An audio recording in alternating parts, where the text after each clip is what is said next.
والصلاة والسلام على عباده الذين اصطفى خصوصا على أفضلهم وخاتم النبيين محمد الأمين وعلى آله وصحبه أجمعين. أما بعد فقد قال الله تبارك وتعالى كما ورد في سورة الأعراف: أعوذ بالله من الشيطان الرجيم بسم الله الرحمن الرحيم.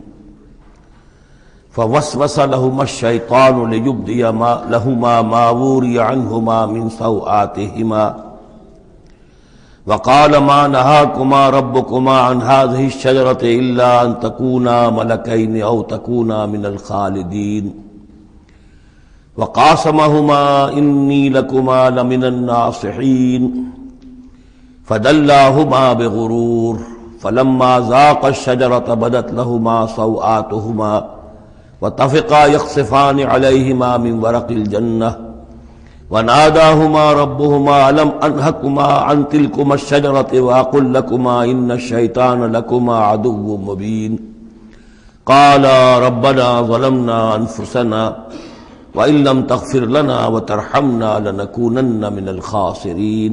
صدق الله العظيم. رب اشرح لي صدري ويسر لي امري واحلل عقدة من لساني يفقهوا قولي. اللهم ربنا الهمنا رشدنا واعذنا من شرور انفسنا. اللهم ارنا الحق حقا وارزقنا اتباعه وارنا الباطل باطلا وارزقنا اجتنابه. آمین یا رب العالمین. سورہ اعراف کے دوسرے رکوع میں قصہ آدم و ابلیس قرآن حکیم میں دوسری مرتبہ بیان ہو رہا ہے. اس سے پہلے یہ سورہ بقرہ میں اس کے چوتھے رکوع میں آ چکا ہے. البتہ آپ دیکھیں گے کہ اگرچہ یہ قصہ جو ہے قرآن مجید میں 7 مرتبہ آیا ہے، 6 مرتبہ مکی صورتوں میں اور 1 مرتبہ مدنی صورت میں، لیکن یہ کہ ہر جگہ کوئی نہ کوئی بات نئی ہے، اس لیے کہ جس دور سے بھی یہ تحریک جو ہے حضور کی دعوت کی گزر رہی تھی، اس دور کے حوالے سے کچھ چیزیں جو ہیں وہ ہر جگہ پر آپ کو مزید نمایاں ملیں گی. اب مثلا اس رکوع کے شروع میں ہمیں وہ عظیم آیت ملی ہے کہ جس میں جمع کا صیغہ اختیار کیا گیا ہے. وَلَقَدْ خَلَقْنَاكُمْ ثُمَّ صَوَّرْنَاكُمْ ثُمَّ قُلْنَا لِلْمَلَائِكَةِ اسْجُدُوا لِآدَمَ فَسَجَدُوا إِلَّا إِبْلِيسَ. اس کے بارے میں پچھلی مرتبہ میں عرض کر چکا ہوں. اب دوسری بات جو آ رہی ہے وہ یہ ہے کہ جو شیطان نے ورغلایا حضرت آدم کو اور حضرت حوا کو سلام علیہما، کہ جس درخت کا پھل کھانے سے اللہ تعالیٰ نے انہیں روک دیا تھا، کسی طریقے سے ورغلا کر انہیں اس درخت کا پھل کھانے پر آمادہ کر لیا. اس کے لیے لفظ آیا فوسوس لہما. یہ وسوسہ اصل میں ہم یہ سمجھتے ہیں کہ شاید یہ چیزیں اس طور سے ہو رہی تھی جیسے کہ ہم ایک دوسرے کے سامنے کھڑے باتیں کر رہے ہیں، ایک دوسرے کو پہچان رہے ہیں، لیکن حضرت آدم اور حوا کے بھی دلوں میں وسوسہ اندازی کی ہے شیطان نے، جیسے کہ شیطان وسوسہ اندازی کرتا ہے ہمارے دلوں میں. یہ مکالمے اس طرح کے نہیں ہے کہ وہ ایک ہی محفل میں کھڑے ہوئے. عام طور پر سورہ بقرہ کے چوتھے رکوع میں بھی اور دوسرے مقامات پر بھی ہمارا تصور کچھ اور رہتا ہے، لیکن یہاں وہ پردے حائل ہیں. ابلیس جو ہے وہ یقیناً جو ہے جنات میں سے تھا. حضرت آدم علیہ السلام کے لیے اس وقت بھی وہ انویزیبل تھا، لہذا نفس جو آیا ہے فوسوس لہما الشیطان، وسوسہ ان کے دلوں میں ڈالا. لیبدی لہما ما وری عنہما من سوآتہما. اب یہاں خاص طور پر ایک بات آ رہی ہے، اس کو ہم متشابہات ہی میں شمار کریں گے. یہاں ایک خاص اثر ظاہر کیا جا رہا ہے کہ وہ شجر ممنوع تھا، اس کا پھل کھانے کا ایک نتیجہ برآمد ہوا، اور وہ یہ ہوا کہ حضرت آدم اور حوا پر ان کی شرمگاہیں جو ہیں وہ نمایاں ہو گئیں. یا تو ایسا ہے کہ پہلے انہیں شعور نہیں تھا، اب شعور پیدا ہو گیا، یا یہ کہ انہیں کوئی خاص لباس جنت کا حلہ اللہ تعالیٰ نے عطا کیا ہوا تھا، وہ لباس اتر گیا اس درخت کا پھل کھانے کے نتیجے میں. یہ چیزیں ایسی ہیں کہ جس سے یقیناً بہت سے لوگوں کو کچھ قیاس آرائیوں کا موقع ملا ہے. بعض لوگوں کے نزدیک یہ نیکی اور بدی کی تمیز کا درخت ہے اصل میں، کہ جس کو کھاتے ہی نیکی اور بدی کی تمیز پیدا ہو جاتی ہے. بعض حضرات کا خیال یہ ہے کہ یہ اصل میں پہلا سیکشول ایکٹ ہے آدم اور حوا کے مابین، جس کو اس سے تعبیر کیا گیا ہے۔ یہ مختلف آراء ہیں، مختلف جو ہیں اس میں قیاسات ہیں، لیکن صحیح بات شکل یہی ہے کہ اس کے ضمن میں ابھی ہمیں اس کو متشابہات ہی کے دائرے میں رکھ کر اور اس کے بارے میں کوئی قطعی اور حقیقی اور یقینی رائے جو ہے قائم کرنے کی کوشش نہیں کرنی چاہیے، تاکہ کہیں اور معلومات جو ہیں ہماری سائنس کے ذریعے سے اکتشافات اور معلومات کا دائرہ اور وسیع ہو جائے تو اس سے ہم پہنچ جائیں اس کی کنہ تک کہ وہ درخت کون سا تھا۔ لیکن یہاں ظاہر کیا گیا ہے کہ شیطان نے جو وسوسہ اندازی کی ان کے دلوں میں وہ یہ تھی، فوسوس لهما الشیطان لیبدی لهما ما وري عنهما من سوآتهما وقال ما نهاكما ربكما عن هذه الشجرة، اور اس نے کہا، یہ وسوسہ اندازی کی کہ نہیں روکا ہے آپ دونوں کو آپ کے رب نے اس درخت سے، الا ان تکونا ملکین، مگر یہ کہ کہیں آپ نہ ہو جائیں فرشتے نہ بن جائیں، او تکونا من الخالدین، یا ہو جائیں آپ ہمیشہ ہمیش رہنے والے۔ اب اس میں سیدھی سی بات یہ ہے کہ فرشتوں کو تو جھکایا گیا حضرت آدم کے سامنے، تو فرشتہ بن جانا کون سی بہت بڑی بات تھی، لیکن یہ کہ انسان بسا اوقات اپنی اصل حقیقت کو، اصل مقام کو بھول جاتا ہے، نسیان ہو جاتا ہے، اور یہ بات گویا کہ شیطان کے وسوسہ اندازی سے ان کے ذہن میں پیدا ہوئی، یا یہ کہ آپ ہمیشہ ہمیش رہیں اور آپ پر موت طاری نہ ہو۔ وقاسمہما انی لکما لمن الناصحین، اور انہوں نے قسمیں کھا کھا کر اس نے یقین دلایا میں آپ کے لیے بہت یعنی مخلص ہوں، اور جو رائے دے رہا ہوں وہ بہت صحیح ہے۔ فدلاہما بغرور، تو دھوکہ دے کر انہیں، جس کو ہم کہتے ہیں مائل کر ہی لیا، شیشے میں اتار ہی لیا۔ فلما ذاق الشجرہ، تو جب ان دونوں نے چکھ لیا اس درخت کے پھل کو، بدت لہما سوآتہما، ظاہر ہو گئی ان پر ان کی شرمگاہیں، واتفقا یخصفان علیہما من ورق الجنہ، اور وہ اب لگے درخت کے جو جنت کے پتوں کو گانٹھ کر اپنے لیے لباس بنانے کے لیے، تفقا یخصفان، گانٹھنے لگے، جوڑنے لگے کہ جو جنت کے پتے تھے ان کو سی کر آپس میں اپنی سطر جو ہے سطر پوشی کریں اور اپنی شرمگاہوں کو ڈھانپیں۔ وَنَادَاهُمَا رَبُّهُمَا، اور اب پکارا انہیں ان کے پروردگار نے، أَلَمْ أَنْهَكُمَا، کیا میں نے منع نہیں کیا تھا تمہیں، أَن تِلْكُمَا الشَّجَرَةَ، اس درخت سے، وَأَقُلْ لَكُمَا، اور میں نے کیا کہا نہیں تھا تم سے، إِنَّ الشَّيْطَانَ لَكُمَا عَدُوٌّ مُّبِينٌ، کہ شیطان تم دونوں کے لیے بڑا کھلا دشمن ہے۔ قَالَا رَبَّنَا ظَلَمْنَا أَنفُسَنَا، تو ان دونوں نے کہا کہ اے رب ہمارے، ہم نے اپنے اوپر ظلم کیا، زیادتی کی، ہم اپنی غلطی کا اعتراف کرتے ہیں۔ وَإِن لَّمْ تَغْفِرْ لَنَا وَتَرْحَمْنَا لَنَكُونَنَّ مِنَ الْخَاسِرِينَ، اور اگر تو نے ہمیں معاف نہ فرما دیا اور ہم پر رحم نہ فرمایا تو ہم تو تباہ ہونے والوں میں ہو جائیں گے۔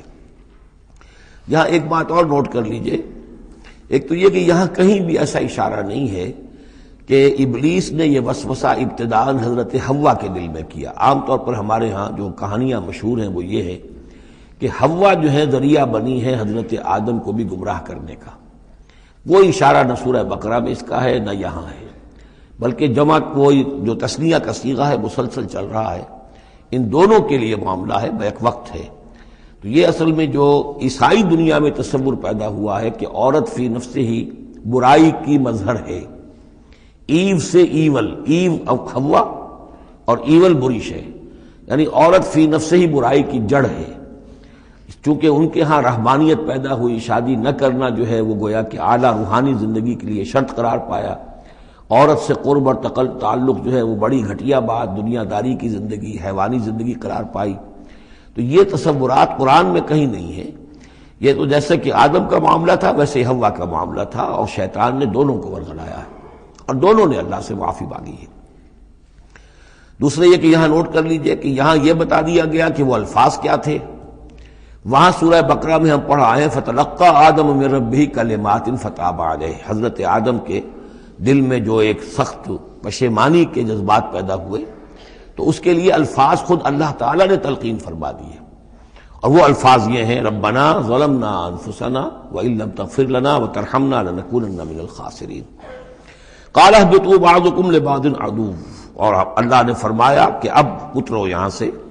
حبوط کے بارے میں گفتگو میں سورہ بقرہ میں کر چکا ہوں، تم ایک دوسرے کے دشمن ہوگے، عداوت جو ہے وہ چل رہی ہے شیطان اور اس کی ذریت اور حضرت آدم کی اولاد، اس کے مابین تو سب سے بڑی دشمنی ہے، مستقل دشمنی ہے۔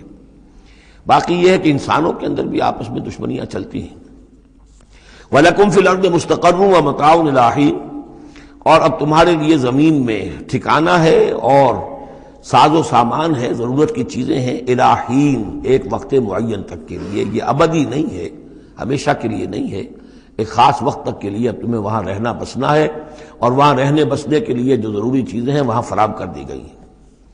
قال فیہا تحیون وفیہا تموتون ومنہا تخرجون، ساتھ یہ بھی فرما دیا کہ اب اسی زمین میں تم رہو گے اور اسی میں تم مر کر داخل ہو جاؤ گے، فیہا تموتون، اسی میں مرو گے، ومنہا تخرجون، اور اسی میں سے تمہیں دوبارہ نکال لیا جائے گا بعث بعد الموت۔ یا بنی آدم قد انزلنا علیکم لباسا یواری سوآتکم وریشا، اب یہاں ایک جو یعنی ایک راہبانہ تصور ہی، الٹا قسم کا راہبانہ تصور جو ہے، یوں سمجھیے کہ پیدا ہو گیا تھا عرب کے لوگوں میں بھی۔ وہ سمجھتے تھے جیسے آج بھی دنیا میں نیوڈسٹ سوسائٹیز جو ہیں وہ کہتے ہیں لباس ایک تکلف ہے، خامخواہ ہے، جب انسان کو اللہ نے پیدا کیا تو کوئی لباس نہیں ہوتا، پھر حیوانات کا کوئی لباس نہیں ہے، یہ خامخواہ ایک تکلف ہے انسان نے جو اپنے لیے اختیار کر دیا ہے، یہ خامخواہ شرم کی بات ہے، اور یہ شرمگاہیں ہیں، اور یہ ہے اور وہ ہے۔ تو اسی طرح کا معاملہ یہ ہے کہ بعض جو اس طرح کے یہ ملنگ قسم کے لوگ جو ہوتے ہیں ان کے ہاں بھی وہ ننگے رہنے کا رواج، اور یہ کہ لباس کا ایک تکلف ہے، تکلف کی کوئی ضرورت نہیں ہے۔ عرب میں یہ رواج پڑ گیا تھا کہ مادر زاد برہنہ ہو کر مردیں اور عورتیں، مرد اور عورتیں طواف کرتے تھے خانہ کعبہ کا، اور یہ گویا کہ بڑا اونچا کام تھا، گویا کہ ہر تکلف سے، یعنی بہرحال اب بھی ہم طواف کرتے ہیں تو صرف 2 چادریں ہوتی ہیں، انہوں نے کہا کہ وہ چادروں کا تکلف بھی کیا کرنا ہے، بس جیسا بھی اللہ نے پیدا کیا ہے، مادر ذات برہنہ مرد اور عورتیں جو ہیں وہ طواف کرتے تھے، اور اس کو بڑا نیکی کا کام سمجھتے تھے، بہت یوں سمجھیے کہ اپنی یعنی سیلف انیہیلیشن یا اپنی نفی ذات جو ہے اس کا بہت بڑا مظہرہ تھا۔ اب اس کی یہاں تردید ہو رہی ہے۔ یا بنی آدم، آدم کی اولاد، قد انزلنا علیکم لباسا، ہم نے تم پر لباس اتارا ہے، یواری سوآتکم، جو تمہارے شرمگاہوں کو ڈھانپتا ہے، وریشا، اور تمہارے لیے آرائش کا سبب بنتا ہے، زیبائش اور آرائش کا، ولباس التقوی ذالک خیر، اور اس سے اوپر پھر ایک اور لباس ہے، اور وہ لباس ہے تقوی کا لباس، ظاہر ہے کہ وہ سب سے بہتر ہے۔ اگر تقوی کا لباس نہیں ہے تو بسا اوقات اور انسان لباس پہن کے بھی ننگا ہوتا ہے، اتنا تنگ لباس کہ اس میں جسم کے سارے نشیب و فراز ظاہر ہو رہے ہوں، یا اتنا باریک لباس عورتوں کا کہ جس میں وہ جسم اندر سے جھلک رہا ہو، تو وہ لباس پہنے ہوئے بھی، جیسے کہ حضور نے فرمایا، اللہ تعالیٰ لعنت فرمائے ان عورتوں پر جو لباس پہن کر بھی ننگی رہتی ہیں، عاریاتن کاسیاتن۔ تو لباس التقوی ذالک خیر، ایک اور اضافی جو ہے وہ تقوی کا ہے، شرم ہو، حیا ہو، تقوی ہو۔ ذالک من آیات اللہ لعلہم یذکرون، یہ اللہ تعالیٰ کی آیات میں سے ہے تاکہ یہ لوگ نصیحت اخذ کریں۔ یا بنی آدم لا یفتننکم الشیطان، اے بنی آدم دیکھو تمہیں شیطان اب نہ بچلانے پائے، نہ دھوکہ دینے پائے، نہ فتنے میں ڈالنے پائے، کما اخرج ابویکم من الجنہ، جیسے کہ تمہارے دونوں ماں باپ جد امجد اور اماں حوا کو اس نے نکلوا دیا تھا، کما اخرج ابویکم من الجنۃ، جنت سے، ینزع عنہما لباسہما، اور وہ ان سے اتروا لیا تھا اس نے ان کا لباس جنت کا، لیریہما سوآتہما، تاکہ دکھائے انہیں، ان پر عیاں کر دے ان کی شرمگاہیں، انہ یراکم ہوا وقبیلہ من حیث لا ترونہم، ایک بات جان لو کہ وہ یعنی ابلیس خود، چونکہ اسے بھی چھوٹ ملی ہوئی ہے قیامت تک کے لیے، وہ مسلسل زندہ ہے، اور قبیلہ، اور اس کی قوم، اس کی ذریت، اور اس کے جو ایجنٹ ہیں جنات میں سے، چونکہ وہ انویزیبل ہیں تو وہ تمہیں دیکھتے ہیں، تاکتے ہیں تمہیں، تم پر داؤ لگاتے ہیں، یراکم ہوا وقبیلہ من حیث لا ترونہم، جہاں سے تم انہیں نہیں دیکھ سکتے۔ انا جعلنا الشیاطین اولیاء للذین لا یؤمنون، ہم نے تو شیاطین کو ان لوگوں کا دوست بنا دیا جو ایمان نہیں لاتے، جو ایمان نہیں رکھتے، ایمان نہیں لاتے، تو شیطان جو ہے جیسے گندگی جو ہے اس کے اوپر مکھی آئے گی، ایسے ہی جہاں اللہ کا ذکر نہیں ہے، اللہ کا ایمان نہیں ہے، خانہ خالی را دیو می گیرت، تو وہاں یہ شیاطین جن جو ہیں آ کر اڈا جمائیں گے۔ وَإِذَا فَعَلُوا فَاحِشَةً، اور جب یہ ایک بے حیائی کا کام کرتے ہیں، یعنی ننگے عریاں طواف، قَالُوا وَجَدْنَا عَلَيْهَ آبَاءَنَا، کہتے ہیں ہم نے پایا اپنے آباء و اجداد کو یہی کچھ کرتے ہوئے، وَاللَّهُ أَمَرَنَا بِهَا، اور جب ہمارے آباء و اجداد یہ کرتے تھے تو یقیناً اللہ ہی نے اب اس کا حکم دیا ہوگا. یہ گویا کہ ان کے نزدیک سرکمسٹانشل ایویڈنس تھا کہ جب ایک ریت چلی آ رہی ہے، ایک رسم چلی آ رہی ہے، تو یقیناً اللہ ہی نے کہا ہوگا. قل ان اللہ لا یامر بالفحشاء، نبی ان سے کہہ دیجئے اللہ تعالیٰ بے حیائی کا حکم نہیں دیتا. اتقولون علی اللہ ما لا تعلمون، تو کیا تم اللہ کی طرف منسوب کر رہے ہو، یعنی جھوٹ جڑ کر اور جھوٹ گھڑ کر اس کو جڑ رہے ہو اللہ کی جناب میں، جس کا کہ تمہیں کوئی علم حاصل نہیں ہے. قل امر ربی بالقسط، کہہ دیجئے نبی کہ میرے رب نے تو حکم دیا ہے انصاف کا، عدل کا، توازن کا. وَأَقِيمُوا وُجُوهَكُمْ عِنْدَ كُلِّ مَسْجِدٍ، اور اپنے رخ سیدھے کر لیا کرو ہر نماز کے وقت. مسجد جو ہے یہ اس میں ظرف ہے، اور ظرف زمان بھی ظرف مکان بھی. مسجد سجدے کی جگہ بھی مسجد ہے، اور سجدے کا وقت جو ہے ظرف زمان وہ بھی مسجد ہے. وَادْعُوهُ مُخْلِصِينَ لَهُ الدِّينَ، اور اس کو پکارا کرو، اس سے دعا کیا کرو، لیکن اس کے لیے اپنی اطاعت کو خالص کرتے ہوئے. یعنی اللہ تعالیٰ سے دعا کرنے کی ایک شرط ہے، اس کی اطاعت کو اپنے اوپر لازم کرو. جیسے کہ سورہ بقرہ میں ہم جہاں روزے اور رمضان کے احکام اور حکمتوں کا بیان ہوا ہے، اس میں فرمایا گیا وَإِذَا سَأَلَكَ عِبَادِي عَنِّي فَإِنِّي قَرِيبٌ أُجِيبُ دَعْوَةَ الدَّاعِ إِذَا دَعَانِ فَلْيَسْتَجِيبُوا لِي، میں تو ہر ایک پکارنے والے کی پکار سنتا ہوں، اس کی دعا کو قبول کرتا ہوں، لیکن اسے بھی چاہیے کہ میرا کہنا مانے. اور یہ کہنا ماننا جو جزوی نہیں ہوگا، ادخلوا فی السلم کافہ، داخل ہونا ہے تو پورے پورے ہونا ہے. تو فرمایا کہ مخلصین لہ الدین، اپنی اطاعت کو اس کے لیے خالص کرتے ہوئے. یعنی اس کی اطاعت کے دائرے کے اندر تو اور اطاعتیں ہو سکتی ہیں. والدین کا حکم آپ مان لیجئے جس میں کہ اللہ کی معصیت نہ ہو، اساتذہ کا حکم، حکام کا حکم جس میں اللہ تعالیٰ کے کسی حکم کی نفی نہ ہو رہی ہو، وہ ساری اطاعتیں اپنی جگہ پر ہوں گی. لیکن لا طاعۃ لمخلوق فی معصیت الخالق، مخلوق میں سے کسی کی اطاعت نہیں کی جائے گی جس میں خالق کی معصیت لازم آ رہی ہو. وَادْعُوهُ مُخْلِصِينَ لَهُ الدِّينَ كَمَا بَدَأَكُمْ تَعُودُونَ، جیسے اس نے تمہیں پہلے پیدا کیا تھا اسی طرح تمہارا اعادہ ہو جائے گا، تم دوبارہ بھی پیدا ہو جاؤ گے. فَرِيقًا هَدَىٰ، ایک گروہ وہ ہے کہ جس کو اللہ نے ہدایت دے دی ہے. وَفَرِيقًا حَقَّ عَلَيْهِمُ الضَّلَالَةُ، اور ایک گروہ وہ ہے کہ جس کے اوپر گمراہی مسلط ہو چکی ہے، جس کے حق میں گمراہی ثابت ہو چکی ہے. یعنی ان کی روش کی وجہ سے، ان کی ضد، ان کی ہٹ دھرمی، ان کے تعصب، ان کے حسد، ان کے تکبر کی وجہ سے اب وہ مستحق ہو چکے ہیں. حق علیہم الضلالہ انہم اتخذوا الشیاطین اولیاء، اور یہ اس لیے کہ انہوں نے شیطانوں کو اپنا رفیق اور ساتھی بنایا من دون اللہ، اللہ کو چھوڑ کر. وَيَحْسَبُونَ أَنَّهُمْ مُهْتَدُونَ، اور سمجھتے یہ ہیں کہ ہم بہت ہدایت پر ہیں، سیدھے راہ پر ہیں. یا بنی آدم خذوا زینتکم عند کل مسجد، دوبارہ پھر اے آدم کی اولاد اپنی زینت لے لیا کرو. خذوا زینتکم، یعنی لباس جو ہے جس کو کہا گیا ریشہ تمہارے لیے آرائش ہے، یہ تمہاری لیے زینت ہے، اللہ نے اتارا ہے اپنی آرائش کا سامان. اور یہ کہ نماز کے لیے جب انسان آئے تو اچھا لباس پہن کر آئے. ہمارے ہاں عام طور پر الٹی روش چلتی ہے، دفتر جا رہے ہیں تو بہت اچھا لباس ہے، مسجد جا رہے ہیں تو وہ چاہے میلے کپڑے پہن کے چلے گئے. لیکن یہاں اللہ تعالیٰ فرما رہا ہے یہ نہیں، میرے پاس آتے ہو، میرے دربار میں آتے ہو تو اچھا لباس پہن کر آؤ. یا بنی آدم خذوا زینتکم عند کل مسجد وکلوا واشربوا ولا تسرفوا، اور کھاؤ پیو اور اسراف نہ کرو. جو کچھ چیزیں ہم نے بنائی ہیں وہ بہرحال اس لیے بنائی ہیں کہ بنی آدم جو ہے ان کی خوراک کے کام آئے، جو اچھی چیزیں ہیں. انہ لا یحب المسرفین، ہاں وہ اسراف کرنے والوں کو پسند نہیں کرتا. ضائع کرنا، ضرورت سے زیادہ خرچ کرنا، یہ چیزیں جو ہیں یہ اللہ تعالیٰ کو پسند نہیں ہیں. اب یہاں پھر اسی رہبانیت کی نفی ہو رہی ہے کہ جس میں سمجھا یہ جاتا ہے کہ اچھا کھانا پینا ہی برا ہے، کاہے کو پہنا جائے. بہت موٹا جھوٹا ہی کھانا چاہیے. اچھے کھانے پینے کا مطلب تو یہ کہ نس پرستی ہو رہی ہے. اچھا پہننا جو ہے کیا ضروری ہے، موٹا جھوٹا پہن کے گزارا ہو جائے گا. اس معاملے میں سمجھ لیجئے کہ دو حالات میں صورت مختلف ہو جاتی ہے. اگر تو دین اللہ کا مغلوب ہے تو پہلا فرض آپ کا یہ ہے کہ اللہ کے دین کے غلبے کی جد و جہد کریں، بیشتر وقت بیشتر صلاحیتیں اس میں لگائیں. ظاہر بات ہے اچھا کھا ہی نہیں سکتے، اچھا پہن ہی نہیں سکتے، یہ اس کا منطقی نتیجہ ہو جائے گا. یہ اس لیے نہیں کہ رہبانیت کی وجہ سے نہیں کر رہے، اس وجہ سے کہ ممکن ہی نہیں. آپ اپنے اسی وقت کو لگائیں گے زیادہ کمائی کے لیے، محنت کریں گے دنیا کے لیے، زیادہ کمائیں گے تو اچھا کھائیں گے، اچھا پہنیں گے. آپ نے تو اپنا وقت جو ہے وہ لگا دیا ہے اللہ کے دین کے لیے، اگر لگائیں گے نہیں تو دین غالب کیسے ہو جائے گا؟ خود بخود تو نہیں ہوگا، آسمان سے تو نہیں ٹپک پڑے گا دین، اللہ فرشتے تو نہیں بھیجے گا دین غالب کرنے کے لیے، غالب تو آپ کو کرنا ہے۔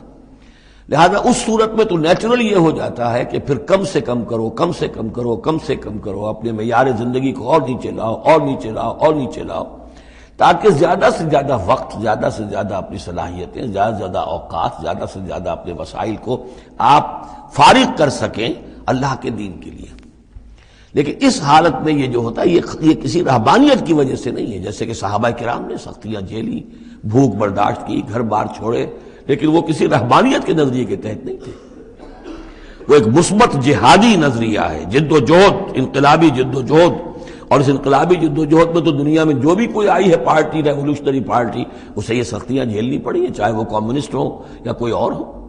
انقلاب تو اس کے بغیر آتا ہی نہیں ہے۔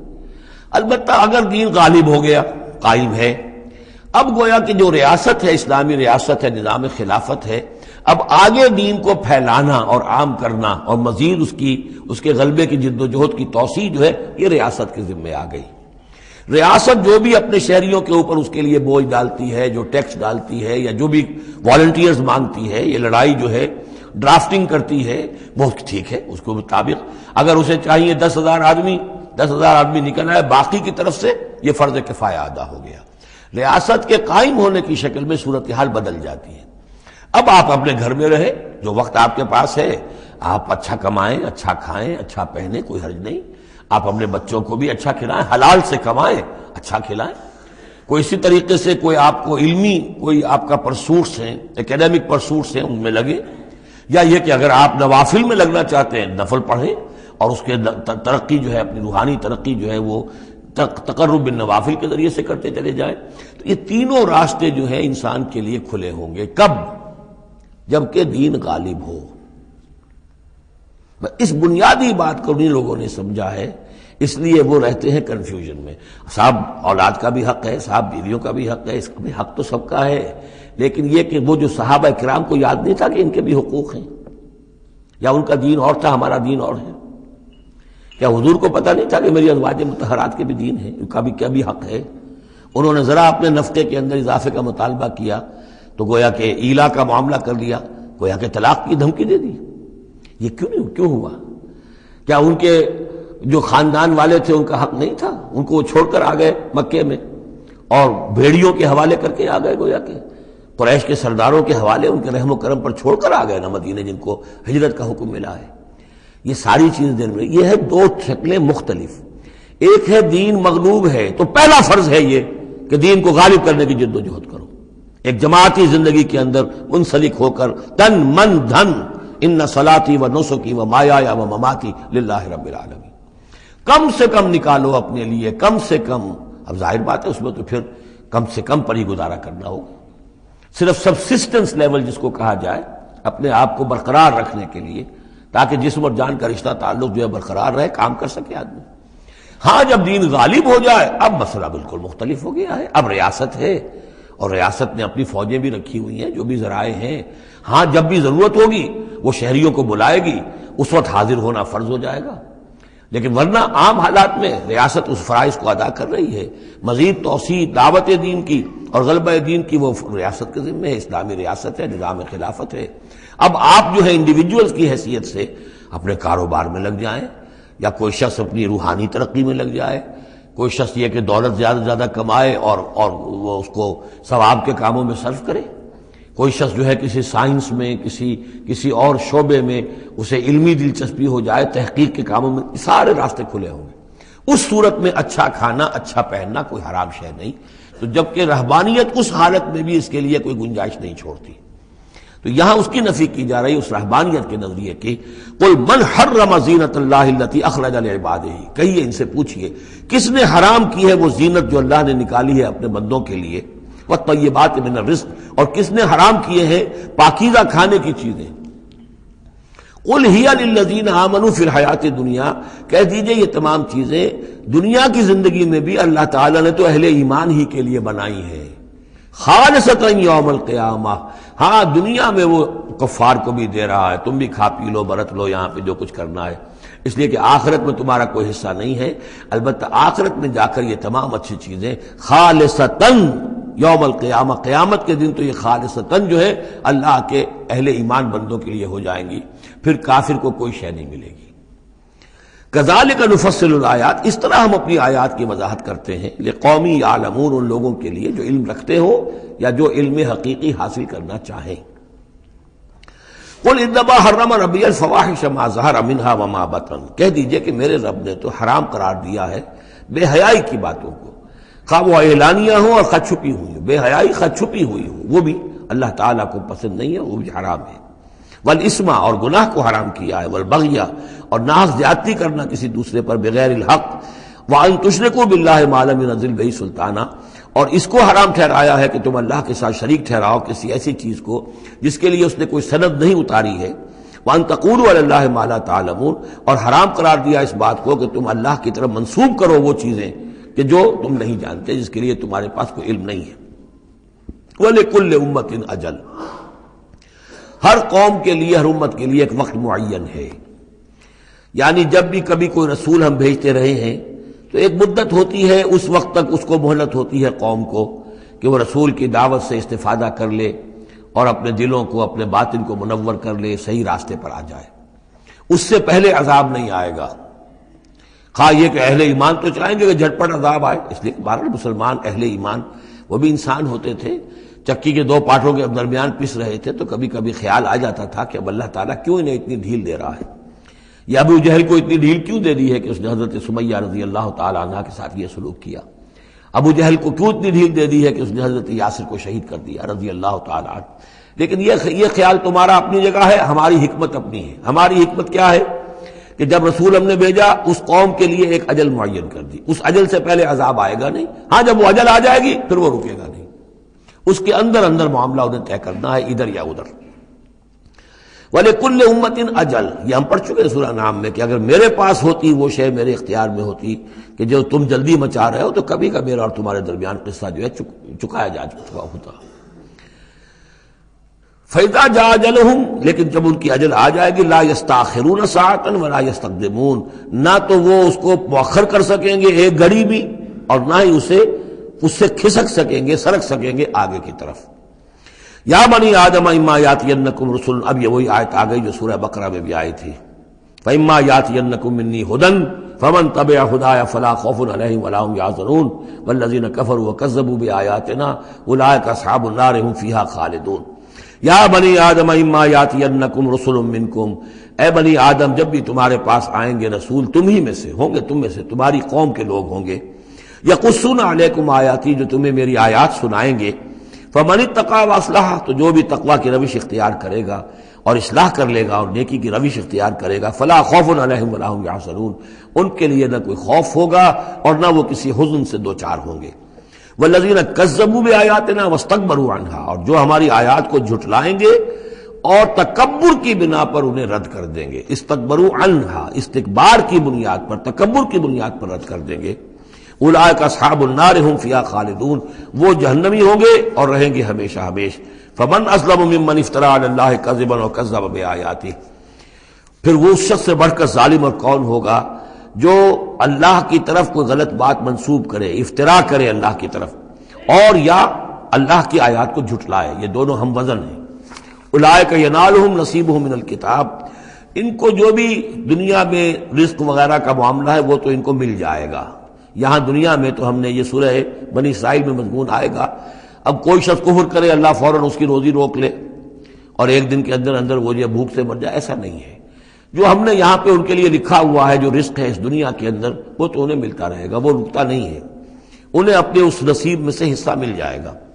حتی اذا جاءتہم رسلنا، ہاں پھر جب ہمارے فرشتادے، ہمارے بھیجے ہوئے فرشتے ان کے پاس آ جائیں گے، یتوفونہم، ان کو قبض کرنے کے لیے، قالوا این ما کنتم تدعون من دون اللہ، تو وہ کہیں گے کہاں ہیں وہ جن کو آپ پکارا کرتے تھے اللہ کے سوا، جن کو ڈنڈوت کرتے تھے اور جن کے سامنے تک ماتھے ٹیکتے تھے اور جن سے دعائیں کرتے تھے اور گڑ گڑاتے تھے۔ قالوا ضلوا عنا، وہ کہیں گے وہ سب گم ہو گئے، ہوا ہو گئے، ہم سے سب جاتے رہے، ضلوا عنا وشہدوا علی انفسہم انہم کانوا کافرین، اور وہ خود اپنے خلاف یہ گواہی دیں گے کہ واقعتاً ہم تھے ناشکرے، ہم نے کفر کی روش اختیار کی۔ قالت خلوا فی امم قد خلت من قبلکم من الجن والانس، کہا جائے گا کہ اچھا داخل ہو جاؤ ان امتوں میں جو تم سے پہلے گزر چکی ہیں جنوں اور انسانوں میں سے، نار میں، آگ میں، یعنی ایک ایک قوم کا حساب ہوتا جائے گا اور وہ جہنم کے اندر جھونکے جاتے رہیں گے۔ پہلی نسل گئی، پھر اس کے بعد دوسری آئی، دوسری گئی، تیسری آئی، اب ان میں ایک مکالمہ ہوگا۔ ظاہر بات ہے جو پہلے گئے تھے وہ تھے بزرگ، بڑے تھے، لیڈر تھے، یا یہ کہ وہ پچھلی نسل تھی جنہوں نے بدعات شروع کی تھیں، خرافات کا آغاز کیا تھا۔ یہ بعد میں آنے والے ان پر لعنت کریں گے کہ تم نے ہمیں مروایا، تمہاری وجہ سے ہم بھی برباد ہو کر یہاں آئے ہیں، تو تمہیں دوہرا عذاب ملنا چاہیے۔ لیکن یہ کہ وہاں وہ کہیں گے کہ نہیں، ہم جیسے ہم گمراہ تھے ویسے انہوں نے تمہیں گمراہ کیا، تو یہ مکالمہ ہوگا۔ اور یہ نوٹ کر لیجئے، یہ جو میں نے عرض کیا تھا کہ اس سورہ مبارکہ میں ایام اللہ جو ہے یہ اس کا مین تھیم ہے۔ تو ایام اللہ کو یوں سمجھیے کہ ایک تو انسانی تخلیق کے اعتبار سے، ایک تو وہ ازل ہے جبکہ آدم کی تخلیق ہوئی، قصہ آدم و ابلیس ہوا، یہاں سے تو ہمارا وہ وقت جو ہے وہ شروع ہوتا ہے، اور جنت اور دوزخ میں پہنچ کر گویا کہ وہ ایک دور ختم ہوتا ہے، وہ آخری بات ہے۔ یہ ہے انتہا اور ابتدا۔ اس کے مابین ہے کہ جو انبیاء آئے، رسول آئے، ان کی داستانیں ہیں، ان کے حالات ہیں، ان کے واقعات ہیں، قوم نوح اور قوم ہود اور قوم صالح۔ تو یہ یہاں پر ایسا کیا گیا کہ پہلے وہ تخلیق کا مرحلہ آدم کا، اور وہ قصہ آدم و ابلیس آ گیا اول۔ اب جو جہنم کا اور جنت کا تذکرہ آ رہا ہے اور ان کی آپس کی گفتگویں ہوں گی، اور کچھ لوگ ایسے بھی ہوں گے نہ جو جہنم میں ابھی گئے ہوں گے، نہ جنت میں داخلہ ملا ہوگا، درمیان میں کہیں ہوں گے، صاحب آراف ہوں گے، اصحاب آراف، تو ان کا مکالمہ آ رہا ہے۔ یہ دونوں بگننگ اور اینڈ دکھا کر اور پھر سلسلہ شروع ہوگا انبیاء کرام اور رسولوں کے حالات کا۔ قالت خلوا فی امم قد خلت من قبلکم، داخل ہو جاؤ انہی قوموں میں، انہی نسلوں میں جو تم سے پہلے داخل ہو چکی ہیں، من الجن والانس فی النار، جنات بھی اور انسان بھی آگ میں۔ کلما دخلت امت لعنت اختہا، جب بھی کوئی امت داخل ہوگی تو وہ دوسری امت کو لعنت کرے گی، حتی اذا ادارکوا فیہا جمیعا، اور جب وہ سب کے سب اس میں گر چکیں گی، تمام کی تمام نسلیں اور امتیں، قالت اخراہم لاولاہم، تو بعد میں آنے والی کہے گی پہلی نسل سے، ربنا ہؤلاء اضلونا، اے اللہ ان بدبختوں نے ہمیں گمراہ کیا تھا۔ دنیا میں تو کہتے تھے کہ ہمارے آباء و اجداد ہیں، ہمارے اسلاف ہیں، ان کی ریتیں ہیں، ان کی روایتیں ہیں، ان کی چیزیں ہیں، کیسے چھیڑ دیں۔ لیکن یہاں پر کیا ہوگا، ربنا ہؤلاء اضلونا، ان لوگوں نے ہمیں برباد کیا، انہوں نے ہمیں گمراہ کیا، فآتہم عذابا ضعفا من النار، تو انہیں تو دگنا عذاب دے آگ میں سے۔ قال لکل ضعف، اللہ فرمائے گا نہیں، سب کے لیے دگنا ہے، جیسے یہ نے تم کو گمراہ کر کے آئے تھے، تم بھی اپنے بعد والوں کو گمراہ کر کے آئے ہو۔ تو یہ تو گویا کہ سلسلہ چل رہا ہے، تو اس لیے یہ کہ وہ تو ہر ایک کو سوچنا چاہیے تھا کہ اپنی عقل سے کام لیتا، ہم نے تمہیں عقل دی تھی، شعور دیا تھا، کیوں تم تقلید اعمیٰ کے اندر مبتلا رہے؟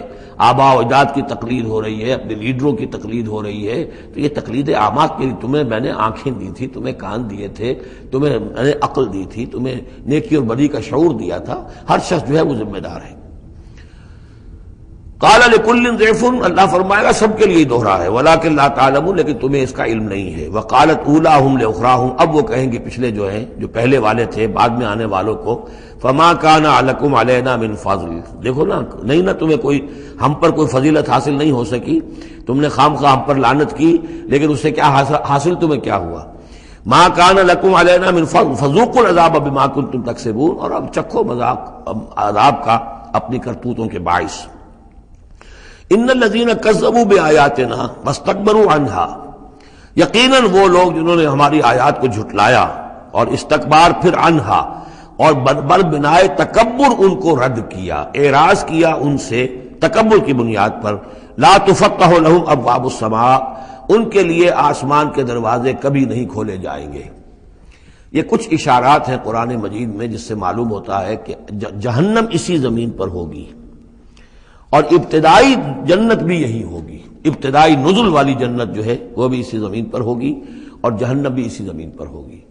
اور کچھ ایسا سا تصور ہوتا ہے کہ جیسے زمین کو جب کھینچا جائے گا، وَإِذَا الْأَرْضُ مُدَّتْ، زمین کو جب کھینچا جائے گا تو جیسے ربڑ کی کرمچ کی کوئی گیند ہو اس کو کھینچے تو آپ کو معلوم ہے کہ جو جہاں سے وہ زیادہ موٹی ہے وہ پچک جائے گی، جب وہ پچکے گی تو اس کے اندر جو لاوا ہے اس وقت بھی زمین کے پیٹ میں بھرا ہوا ہے، وہ لاوا وہ ظاہر ہو جائے گا اور وہ جہنم ہوگی۔ واللہ عالم، یہ کچھ اندازے ہوتے ہیں بعض اشارات سے، اس لیے کہ فیصلہ جو ہے میدان حشر یہی ہے. احادیث میں میدان عرفات جو ہے اسی کو کھول دیا جائے گا، وسیع کر دیا جائے گا، اور اسی یہیں پر حشر ہونا ہے.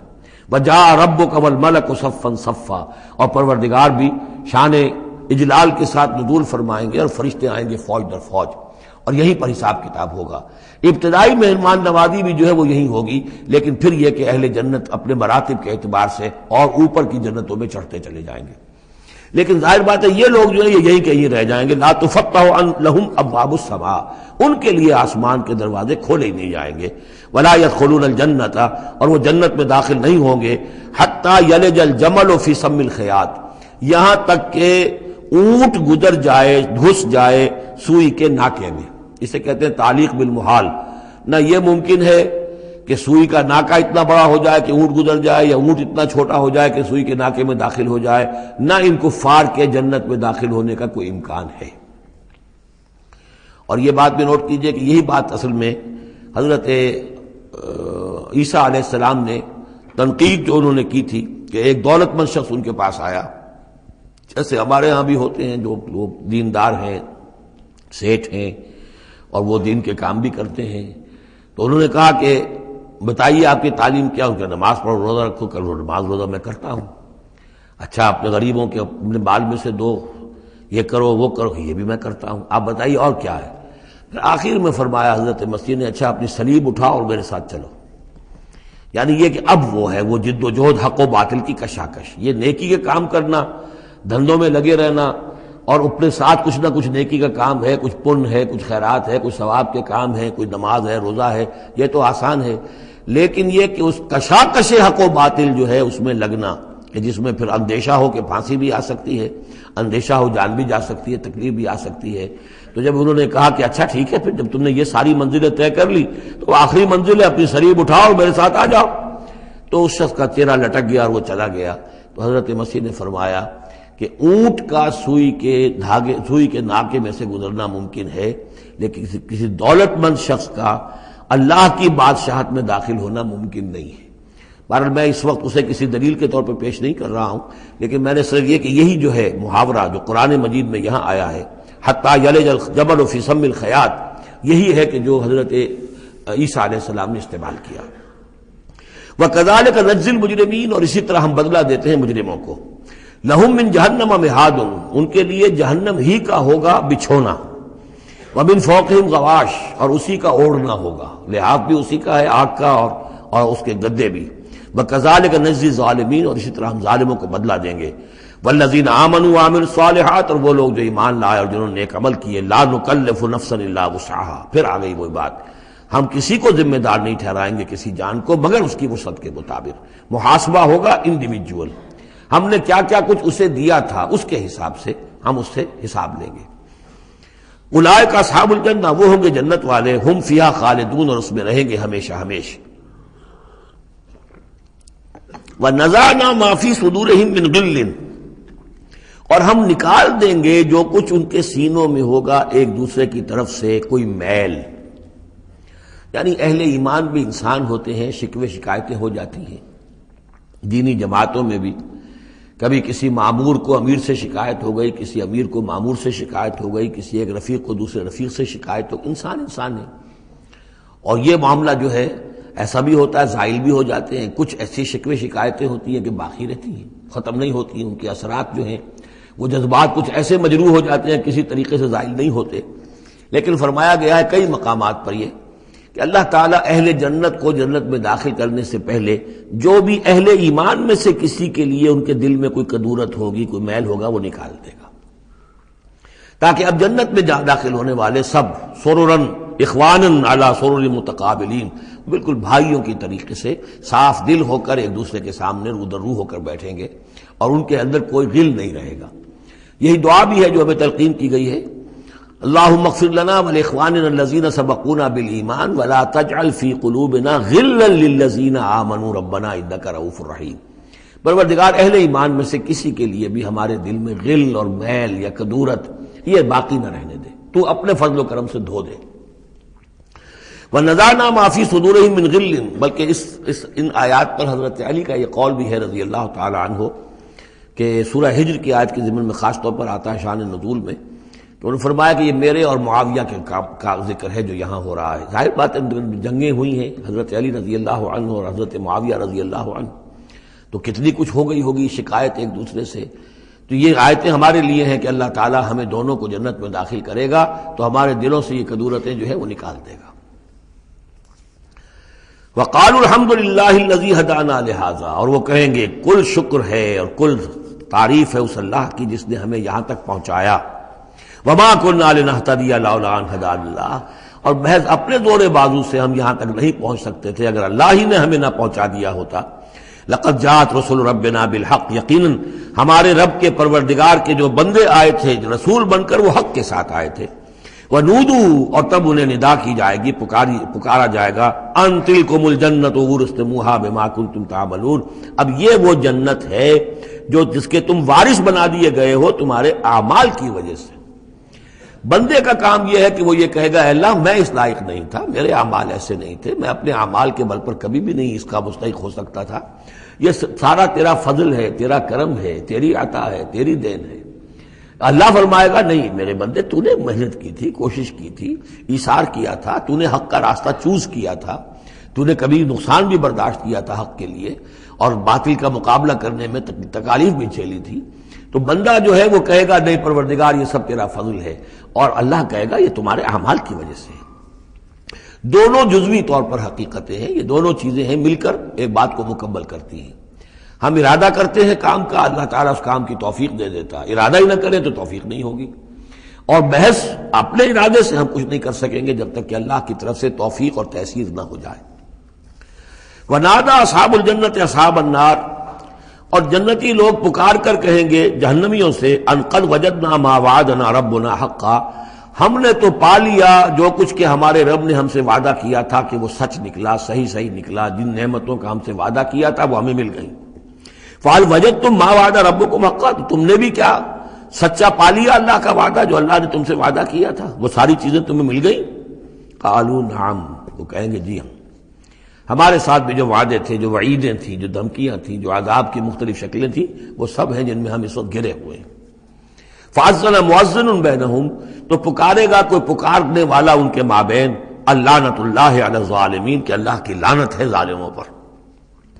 الذین یصدون عن سبیل اللہ ویبغونها عوجا، وہ لوگ کہ جو روکتے بھی تھے اور رکتے بھی تھے اللہ کے راستے سے، اور اس راستے میں کجی نکالتے تھے کہ اگر دیکھ لیا کسی شخص کے بارے میں کہ اس کا رجحان ہو گیا ہے کہ وہ محمد صلی اللہ علیہ وسلم کی باتیں توجہ سے سننے لگا ہے، تو اس کو ورگلانے کے درپے ہو جانا، اس کے لیے طرح طرح کی جو ہے پریشانیاں پیدا کرنا۔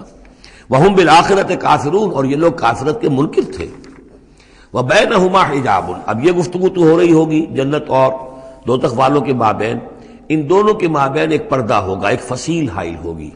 یہ نقشہ جو ہے زیادہ کلیئرلی سورہ حدید میں کھینچا گیا ہے، وَضُرِبَ بَيْنَهُمْ بِسُورٍ لَهُ بَابٌ، بَيْنَهُمَا حِجَابٌ، فصیل ہوگی، ادھر جنت ہے ادھر دوزخ ہے۔ وَعَلَى الْأَعْرَافِ رِجَالٌ، اور عرف کہتے ہیں جو فصیلوں کے اوپر بنی ہوتی ہیں، جھروکے سے بنے ہوتے ہیں جہاں سے کہ جھانک کر دیکھتے ہیں، تو اس طرح آپ نے فصیلوں کے اوپر دیکھے ہوں گے، تو اعراف ہوں گے۔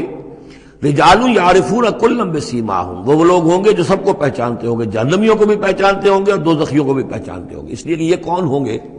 یہ بین کے لوگ تھے جن میں کچھ نیکی بھی تھی، بدی بھی تھی، نہ یکسو ہوئے تھے ادھر نہ یکسو ہوئے تھے ادھر، تو کچھ نیکیاں کچھ بدیاں انہوں نے جمع کر لی تھیں، اور ان کے اعمال جو ہے وہ برابر ہو گئے، بدی اور نیکی کے اعمال جو ہے وہ برابر ہو گئے، تو اس حوالے سے ان کو ابھی درمیان میں روک لیا گیا ہے کہ نہ وہ جہنم میں جھونکے گئے نہ جنت میں داخل ہوئے۔ اور یہ وہ لوگ ہیں، ظاہر بات ہے کہ جو پھر جب بین کے لوگ تھے کچھ تو پہچانتے تھے ادھر سے کفار کو بھی ادھر سے اہل ایمان کو بھی، تو یعرفون کلا بسیماہم، وہ سب جانتے تھے پہچانتے تھے، ان کو بھی جو جنت میں ہے ان کو بھی جو دوزخ میں ہے۔ ونادى اصحاب الجنت، اب وہ پکاریں گے جنت والوں کو، ان سلام علیکم، سلام ہو آپ پر، سلامتی ہے آپ پر، لم يدخلوها، وہ اس میں ابھی داخل نہیں ہوئے، وہم یطمعون، اور اس کی بڑی طمع ہوگی کاش کہ اللہ ہمیں بھی جلدی سے داخل کر دے۔ وَإِذَا صُرِفَتْ أَبْصَارُهُمْ تِلْقَاءَ أَصْحَابِ النَّارِ، اور جب ان کے ذرا چہرے جو ہے پھیر دیے جائیں گے، ان کی نگاہیں جو ہیں وہ ادھر پھیر دی جائیں گی کہ ذرا جہنمیوں کو بھی مشاہدہ کر لو۔ وَإِذَا صُرِفَتْ أَبْصَارُهُمْ تِلْقَاءَ أَصْحَابِ النَّارِ قَالُوا رَبَّنَا لَا تَجْعَلْنَا مَعَ الْقَوْمِ الظَّالِمِينَ۔ اس وقت وہ کہیں گے پروردگار ہمیں ان ظالموں کے ساتھ شامل نہ کر دیجو، کیونکہ ابھی بین ہے، بین الخوف والرجا، تو انہیں امید بھی ہے، یطمعون بھی ہے، لیکن اندیشہ بھی ہے، تو یہ کہ بیچ میں چونکہ لٹکے ہوئے ہیں اس لیے ادھر دیکھتے ہیں تو انہیں سلام کرتے ہیں، اور یہ کہ دل میں ان کے امنگیں جاگ جاتی ہیں، تمنائیں جاگ جاتی ہیں کہ اللہ ہمیں بھی ان کے ساتھ شامل کر دے، اور ادھر دیکھتے ہیں تو کہتے ہیں ربنا لا تجعلنا مع القوم الظالمین۔ ونادى اصحاب الاعراف رجالا يعرفونهم بسیماهم، اور اب یہ اہل جہنم میں سے ان لوگوں کو جنہیں یہ پہچانتے ہوں گے ان کے چہروں سے، ان کی نشانیوں سے، ان کو پکاریں گے، قالوا ما اغنى عنكم جمعكم وما كنتم تستكبرون، کچھ کام نہ آیا تمہاری جمعیت، تمہارے پرے، تمہاری فوجیں، تمہارے حاشیہ نشین، یہ کہاں گئے؟ اور جو کچھ تم جو تکبر کیا کرتے تھے، اکڑتے تھے، اے ابو جہل کیا بنا تیرا، اور اے ولید بن مغیرہ تیرا کیا ہوا؟ اہؤلاء الذین اقسمتم لا ینالهم اللہ برحمت، کیا وہ لوگ اب جنت والوں میں وہاں پہ آپ کو فقراء بھی نظر آئیں گے، وہاں بلال بھی نظر آئے گا، وہاں صہیب رومی بھی ہوں گے، وہاں یاسر بھی ہوں گے، یہ لوگ تھے نا جن کے بارے میں تم کہتے تھے ان کو کیسے اللہ تعالیٰ کسی رحمت سے نواز سکتا ہے، یہ تو ہمارے کمی کاری گھٹیا طبقے کے لوگ ہیں، اللہ نے ہمیں دولت دی ہے، حیثیت دی ہے، وجاہت دی ہے، ہمیں طاقت دی ہے، عزت دی ہے، یہ جو لوگ ہیں گرے پڑے ان کو اللہ تعالیٰ کیسے نواز دے گا؟ تو وہ کہیں گے اس وقت ان کا جو رنج اور غم ہے اس کو بڑھانے کے لیے، اہؤلاء الذین اقسمتم لا ینالهم اللہ برحمت ادخلوا الجنۃ لا خوف علیکم ولا انتم تحزنون، ان سے تو کہہ دیا گیا داخل ہو جاؤ جنت کے اندر، نہ تم پر کوئی خوف ہے اور نہ تم کسی حزن سے دوچار ہوگے۔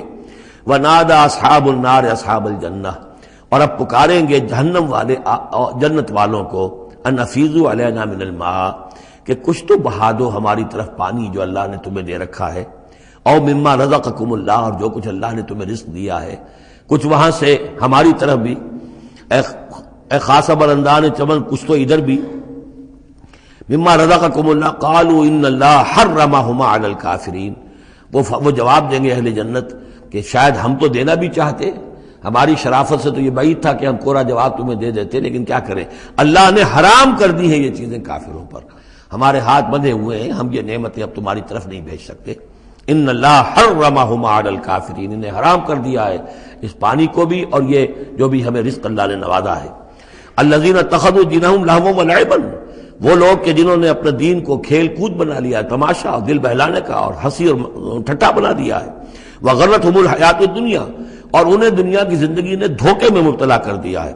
فالیوم ننساہم کما نسوا لقاء یومہم ھذا، تو آج کے دن ہم بھی انہیں نظر انداز کر دیں گے۔ یہ نسیان ایک تو ہوتا ہے بھول جانا، اور ایک ہوتا ہے جان بوجھ کے نظر انداز کر دینا، یہ بھی نسی کے معنی میں یہ عربی زبان میں موجود ہے۔ الیوم ننسا، آج ہم بھی انہیں بھلا دیں گے، کیا مطلب بھلا دیں گے؟ یعنی نظر انداز کر دیں گے، کما نسوا لقاء یومہم ھذا، جیسے کہ انہوں نے آج کے اس دن کی ملاقات کو بھلائے رکھا تھا یا نظر انداز کر دیا تھا۔ وما كانوا بآیاتنا یجحدون، اور وہ جو ہماری آیات کا انکار کرتے رہے تھے۔ وَلَقَدْ جِئْنَاهُمْ بِكِتَابٍ، اور ہم تو ان کے پاس لے آئے تھے ایک کتاب، فَصَّلْنَاهُ عَلَىٰ عِلْمٍ، جس کی ہم نے پوری تفصیل بیان کر دی تھی علم کے ساتھ، هُدًى وَرَحْمَةً لِقَوْمٍ يُؤْمِنُونَ، اور وہ ہدایت بھی تھی اور رحمت بھی تھی ان لوگوں کے لیے جو ایمان لانے والے تھے۔ هَلْ يَنظُرُونَ إِلَّا تَأْوِيلَهُ، یہ کس چیز کا انتظار کر رہے ہیں؟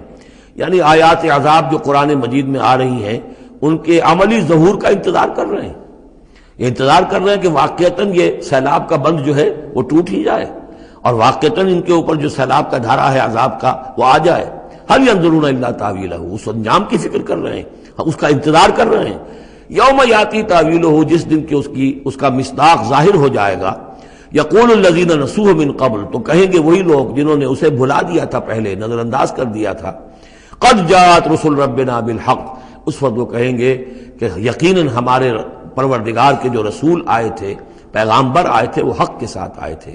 فہل لنا من شفعاء، تو ہے کوئی ہمارے لیے سفارش کرنے والے؟ ہل لنا من شفعاء فیشفعوا لنا، کہ وہ ہمارے لیے شفاعت کریں، سفارش کریں۔ اور نردو، یا یہ کوئی ایسی شکل پیدا کر دیں کہ ہمیں لوٹا دیا جائے، ہمیں دوبارہ دنیا میں بھیج دیا جائے، فنعمل غیر الذی کنا نعمل، تاکہ پھر ہم عمل کریں اس کے برعکس کے جو ہم کرتے رہے تھے۔ قد خسروا انفسهم، نہیں اب اس کا کوئی امکان نہیں، اب تو وہ اپنے آپ کو ہلاک کر چکے، برباد ہو چکے.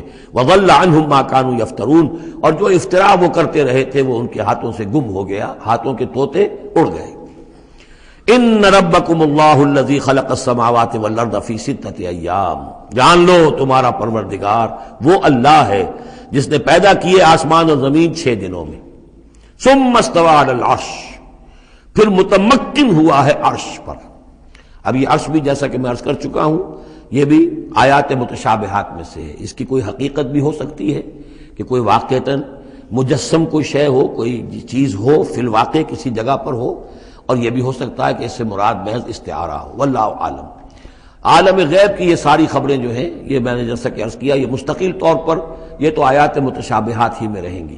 یہ تو عالم آخرت میں داخل ہونے کے بعد ہی اس کے حقائق منکشف ہوں گے. البتہ جو سائنٹیفک فینومینا وغیرہ ہیں ان کے بارے میں تدریجاً بعض آیات متشابہات جو ہیں وہ اب محکمات کی شکل اختیار کر چکی ہیں، بعد اور کر لیں گی. واللہ عالم. یغشی اللیل النہار، وہ ڈھانپ دیتا ہے رات کو دن پر، یا رات کو ڈھانپ دیتا ہے دن سے.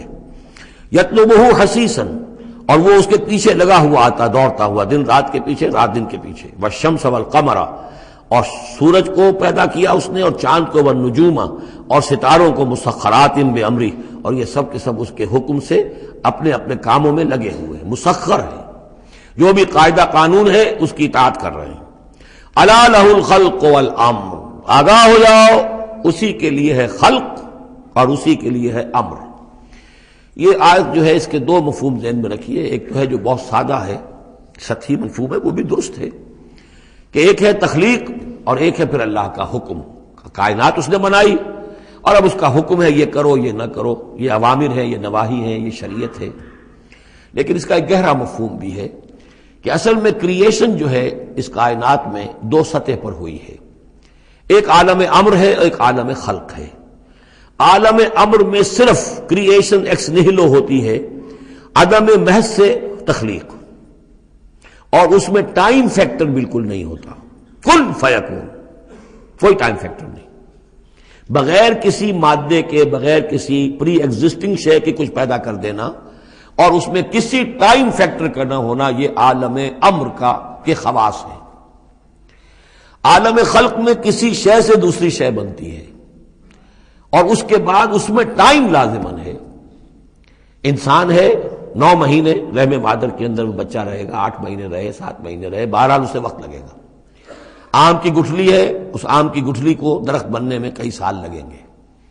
آسمان اور زمین کی تخلیق ہوئی ہے 6 دنوں میں. ہمیشہ یہ اس کا ذکر ہوگا، اور ظاہر بات ہے 6 دن وہ ہمارے دن تو نہیں ہے. قرآن مجید میں تو کہہ دیا گیا اللہ کا ایک دن 1000 برس کا بھی ہے، ایک دن 50,000 برس کا بھی ہے، یہ ملینمز بھی ہو سکتے ہیں. تو اللہ تعالیٰ نے بنایا ہے آسمان اور زمین کو 6 دنوں میں. تاحال یہ 6 دن ہمارے لیے یہ بھی آیات متشابہات میں سے ہے. لیکن میں سمجھتا ہوں کہ 6 دن اور 7 آسمان یہ تو زیادہ دیر نہیں گزرے گی کہ انشاءاللہ ان کی حقیقت منکشف ہو جائے گی سائنس کی مزید اکتشافات کے ذریعے سے، اور یہ آیات متشابہات کے دائرے سے نکل کر آیات محکمات میں آ جائیں گی.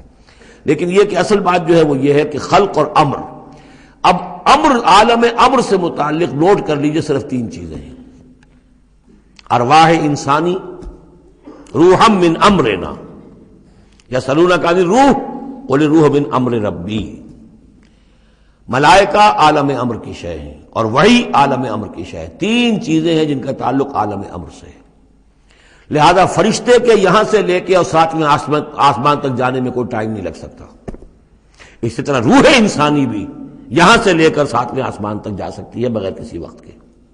روح انسانی کا بھی وہی معاملہ ہے جو فرشتے کا ہے. اس لیے کہ یہ عالم امر کی چیزیں ہیں اور عالم امر میں ٹائم فیکٹر سرے سے ہے ہی نہیں. کن فیکون.